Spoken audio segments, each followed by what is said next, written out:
Hello, Dolphins fans. The Miami Dolphins are counting down the hours until the 2025 draft. Some names are being considered by GM Chris Greer, and I hope he knows what he's doing. You must have seen last Sunday that the Eagles beat the Chiefs in the Super Bowl. It was truly a breathtaking game. Now, I hope the Dolphins prepare to at least make it to the playoffs next season. I believe we are capable, and I hope Coach Mcdaniel corrects last year's mistakes and brings a more competitive team this year. If you are a true Miami Dolphins fan, hit the like button. If you really want to see our team in the playoffs, write something like, "Go Dolphins! Let's go to the playoffs!" The truth is that the Miami Dolphins are at a critical moment this offseason, with important decisions approaching that could shape the future of the franchise. From potential high-risk free agent signings to trade rumors swirling around a Super Bowl MVP receiver, there's no shortage of drama for Dolphins fans. But with a tight salary cap and pressing needs at multiple positions, Miami must be strategic in its approach. One of the biggest questions on fans' minds right now: could the Dolphins make a splash by acquiring Cooper Kupp? The rumor mill gained steam after Kupp himself and other sources reported that the Los Angeles Rams are open to trading their star receiver. On paper, the idea of pairing Kupp with Tyreek Hill and Jalen Waddle in the Dolphins' high-octane offense is mouth-watering. Imagine the kind of nightmare matchups that would create for opposing defenses. But is it realistic? The financials tell a different story. Kupp, at 32 years old,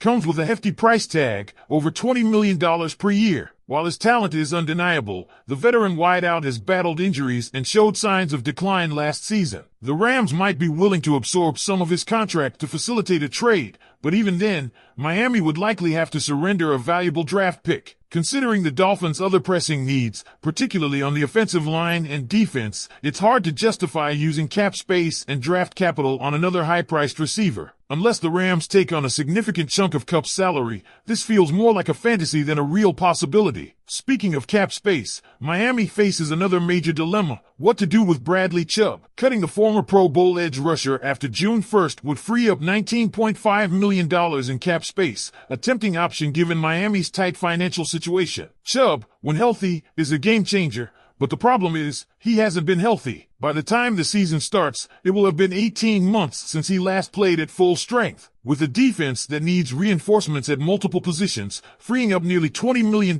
could go a long way in reshaping the roster. It's a tough decision, but one that the Dolphins front office must weigh carefully. One area where Miami could look to upgrade in free agency is the offensive line. Trey Smith, the Kansas City Chiefs' standout guard, is set to hit the open market, and there's no doubt he'd be a great fit in Mike McDaniel's system. But here's the catch: Smith is going to get paid. Robert Hunt, who left Miami for Carolina last season, secured a 5-year, $100 million deal, and Smith's asking price could be in the same range, if not higher. With teams like the Chicago Bears, New England Patriots, and Arizona Cardinals flush with cap space, Miami simply may not be able to afford a bidding war. As much as Dolphins fans would love to see Smith anchoring the interior line, the reality is that his price tag likely takes him off the table. That brings us to the draft, where Miami could look to address multiple needs, including safety and tight end. The safety market is stacked with top-tier names like Justin Reed and Talanoa Hufanga, but much like the offensive line situation,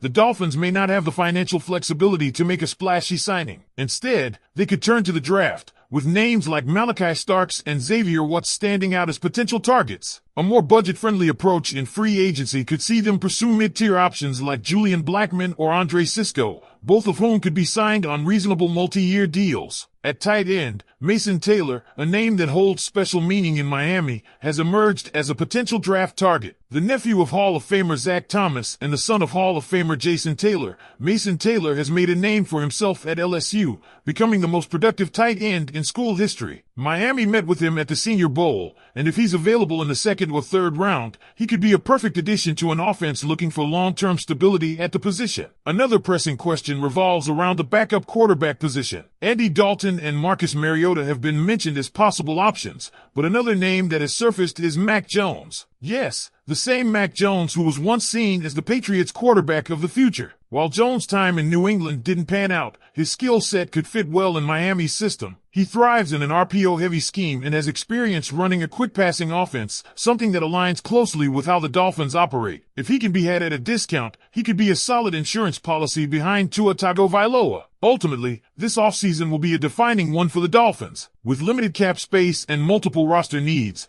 Miami's front office must be calculated in its approach. Do they go all in on a big-name free agent, or do they spread their resources across multiple positions? Should they gamble on a veteran like Cooper Kupp, or invest in younger, more affordable talent through the draft? These are the questions that will shape the team's direction heading into 2024. But now, we turn it over to you, Dolphins fans. Would you be in favor of trading for Cooper Kupp if the price is right? Should Miami move on from Bradley Chubb to free up cap space? And what's your top priority for free agency and the draft? Let us know your thoughts in the comments below. Another key decision looming for the Dolphins this offseason revolves around their approach to building a championship-caliber roster without jeopardizing their financial flexibility. While some fans may be eager for a blockbuster move, like trading for Cooper Kupp or signing a high-profile free agent, the reality is that Miami must take a balanced approach, one that addresses key needs without creating long-term cap problems. One area where Miami absolutely needs to get better is the offensive line. We've already discussed why Trey Smith might be out of reach financially,